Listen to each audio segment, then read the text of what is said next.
Yes guys, तो अपन इस video में बात करेंगे लिम्फोडेंड्रिटिक कार्सिनोमेटोसा और सिलिकोसिस के बारे में। तो लिम्फोडेंड्रिटिक कार्सिनोमेटोसा एक तरह का कैंसर ही है, ठीक है। नाम इसको इस तरह से क्यों दिया गया है वो भी मैं आपको बताऊंगा। कि मेनली जैसे एग्जांपल में ले रहा हूँ, सी ए लंग की बात कर रहा हूँ, तो सी ए लंग के अंदर जो एडिनो पैटर्न होता है, जो एडिनो कार्सिनोमा होता है सी ए लंग का, तो यहाँ पे मैं यही बात कर रहा हूँ कि जो एडिनो कार्सिनोमा है उसका स्प्रेड मेनली लिम्फेटिक्स के थ्रू हो जाता है। तो एडिनो कार्सिनोमा आपको एक मास आपको मिल सकता है साथ में, ठीक है।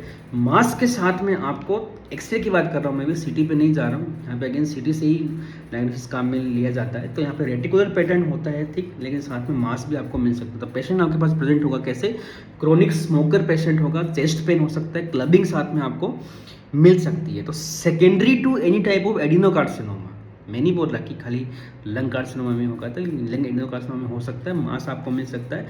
तो thick bilateral thick reticular pattern आपको मिलेंगे, साथ में आपको मेट्स मिलेंगे, ठीक है, जो नोडुल्स आपको मिलेंगे। नोडुल की साइज़ मैंने आपको बताई थी कि जो मास है उससे कम वाली साइज़ 7 to 30 mm वाले नोडुल्स आपको यहाँ पे मिल सकते हैं। मोर देन 30 mm आपको मिल सकता है, क्योंकि डायरेक्ट टिपिकली एडिनो कार्सिनोमा ही हुआ तो उसके साथ में आपको थिक रेटिकुलर पैटर्न आपको मिल रहा है। तो आपको दिमाग में आना चाहिए कि ये लिम्फोडेंड्रिटिक कार्सिनोमेटोसा भी हो सकता है। इसके अलावा कुछ एडिनो कार्सिनोमा और भी होते हैं, उनकी भी बात कर रहा हूँ, वो कौन कौन से यहाँ पे हो सकते हैं। तो सी ए ब्रेस्ट हो गया, सी ए कॉलन हो गया, सी ए स्टमक हो गया, प्रोस्टेट हो गया, सर्वाइकल हो गया और थायराइड हो गया, ठीक है। सी ए ब्रेस्ट, कॉलन, सी ए स्टमक, थायराइड, सर्वाइकल और प्रोस्टेट, तो ये कुछ कैंसर है जिनके कारण से एडिनो कार्सिनोमा हो सकता है। तो वो यहाँ पे स्प्रेड यदि होता है तो वो लिम्फेटिक्स के थ्रू होता है, इसलिए आपको एक पैटर्न मिलता है। तो यूजुअली मैं बात करूँ एक्स्ट्रा प्रेजेंटेशन की, मैंने बताया नॉर्मल भी हो सकता है, नॉर्मल टू लेके जो मैंने अभी बताया वो सब हो सकता है। यहाँ पे सेप्टल लाइनिंग, ब्रोंकियल कफिंग और इफ्यूजन भी आपको मिल सकता है, मिडल लिम्फेनोपैथी और साथ में थिक बायलेटरल रेटिकुलर पैटर्न आपको यहाँ पे मिलता है। तो ये लिम्फोडेंड्रिटिक कार्सिनोमेटोसा का पेशेंट होगा। नेक्स्ट अपन बात करेंगे सिलिकोसिस, ठीक है। तो सिलिकोसिस अगेन एक इन्हेलेशनल डिजीज़ है, जो सिलिका पार्टिकल है उसकी इन्हेलेशन मिलती है। जो खान में लोग काम करते हैं, ग्राइंडिंग का काम करते हैं, या जो पत्थर निकलता है वहाँ जो काम करते हैं, राजस्थान में बहुत कॉमन होता है, ठीक है। चलिए, तो सिलिकोसिस पेशेंट ने सिलिका पार्टिकल इनहेल किया, जस्ट लाइक माइकोबैक्टीरियम इनहेल किया वैसे सिलिका पार्टिकल इनहेल किया, वो जाके यहाँ पे कहीं अटैच हुआ और वहाँ पे एक ग्रेनुलोमा उसने क्रिएट कर दिया, ठीक है। तो यहाँ पे अगेन कैजिटिंग ग्रेनुलोमा नहीं होता, नॉन कैजिंग टाइप का होता है। तो यहाँ पे एक इन्फेक्शन या बोल सिलिका पार्टिकल आया, उसमें जो यहाँ पे ग्रेनुलोमा बना, इरोजन हुआ, इरोजन से यहाँ पे केविटी भी बन सकती है। इसके अलावा यहाँ पे नोडुलर पैटर्न आता है। तो मिलियरी और सिलिकोसिस में आप कैसे डिफ्रेंशिएट करोगे।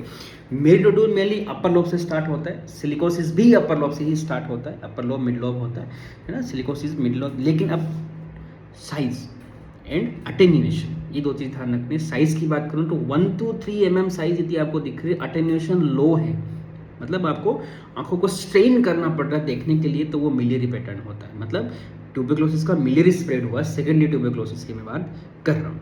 सिलिकोसिस की मैं बात करूँ, आपके पास हिस्ट्री रहेगी, पेशेंट ग्राइंडिंग में या खान में काम करता हुआ रहेगा 2 साल 5 साल 10 साल तक, फिर आपके पास में आता है शॉर्टनेस ऑफ ब्रेथ और कभी कभी न्यूमोथोरेक्स भी प्रेजेंट करके आता है और बायलेटरल डिजीज होगी। तो यहाँ पे जो नोडुल्स की साइज होती है वो थिक होती है, ठीक है, लाइक मोर देन 3 mm होगी और अटेन्यूएशन हाई होगा, मतलब ज़्यादा वाइटर होंगे, ज़्यादा डेंस होंगे, ज़्यादा बोन की तरह आपको दिखेंगे। तो आप आराम से ऐसे बस ऐसे ही देख सकते हो उनको, है ना, आपको स्ट्रेन नहीं करना आंखों को, तो वो सिलिकोसिस पैटर्न होता है। तो यूजुअली सिलिकोसिस 3 तरह का होता है, अगेन एक्यूट, सब एक्यूट एंड क्रोनिक, लेकिन अपन यहाँ बात करेंगे एक्स प्रेजेंटेशन में एक्यूट एंड क्रोनिक प्रेजेंटेशन की।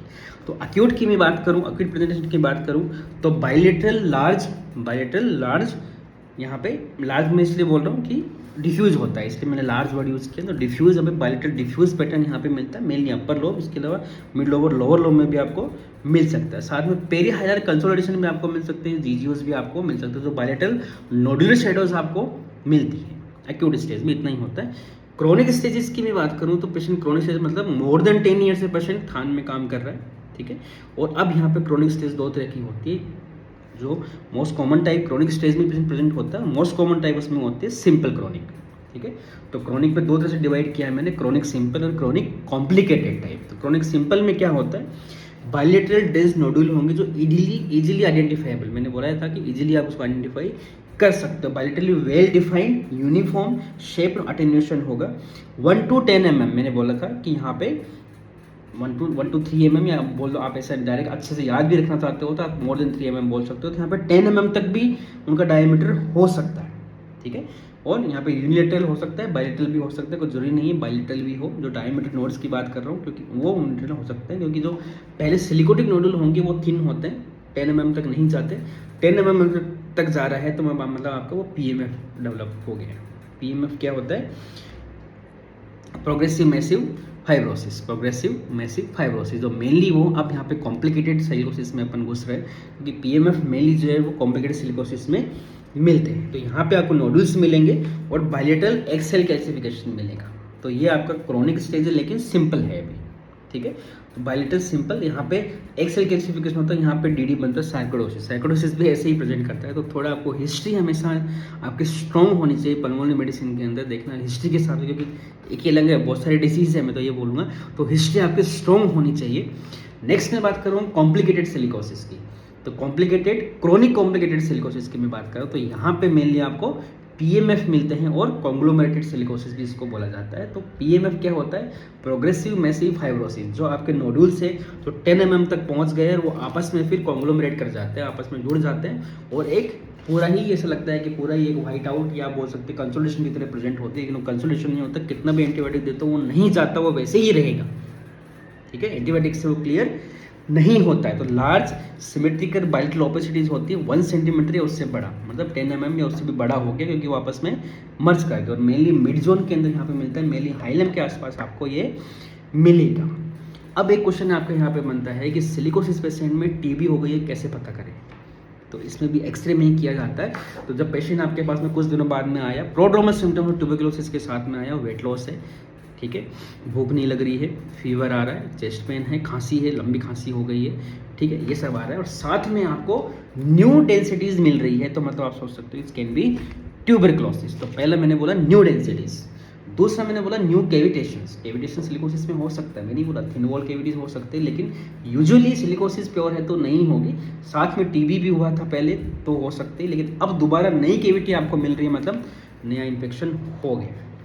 Next pleural effusion, next pericardial effusion, और लास्ट है बायलेटरल लिम्फेडेनोपैथी। आपको अगेन वापस लिम्फेडेनोपैथी, जो कैल्सिफाइड लिम्फ नोड तो वो तो है ही, उसके अलावा और आपको लिम्फेडेनोपैथी मिलने लग गई है। तो मतलब आप सोच सकते हो पेशेंट को सिलिकोसिस तो था ही, अब उसको ट्यूबरकुलोसिस भी हो गया। इसके अलावा आपको क्या क्या मिल सकता है? तो ये सिलिकोटिक जो सिलिकोसिस के बाद, क्योंकि सिलिकोसिस होने के बाद में पेशेंट को जो कैविटीज़ बनी, थिन वॉल कैविटीज़ है, साथ में PMF आने लग गया, तो पेशेंट तो लंग फाइब्रोसिस स्टेज में चला जाता है, फाइब्रोसिस होता है, उसमें और भी इन्फेक्शन होने लग जाते हैं, पेशेंट बहुत कैचेक्सिक हो जाता है, वीक हो जाता है फाइब्रोसिस के कारण। तो यहाँ पे आपको NTM, fungal infection like aspergilloma भी आपको मिल सकता है, कुछ ऑप्टोमिक कॉम्बिनेशन। इवन यहाँ पे जो फाइब्रोसिस हुआ उसको अपन बोलते हैं स्कार, तो ये एक टाइम के बाद में स्कार कार्सिनोमा भी डेवलप हो सकता है, ठीक है। तो ये सिलिकोसिस हो गया। एक्यूट एंड क्रोनिक की मैंने बात की। एक्यूट के अंदर मेनली बायलेटरल प्रेजेंटेशन होता है और मेनली पेरीब्रोंकियल कंसोलिडेशन होता है, इतना ही होता है। क्रोनिक के अंदर मैंने बात की कॉमन और कॉम्प्लिकेटेड। कॉम्प्लिकेटेड का मतलब PMF आ गया तो आप उसको complicated chronic type of silicosis बोल देते हैं।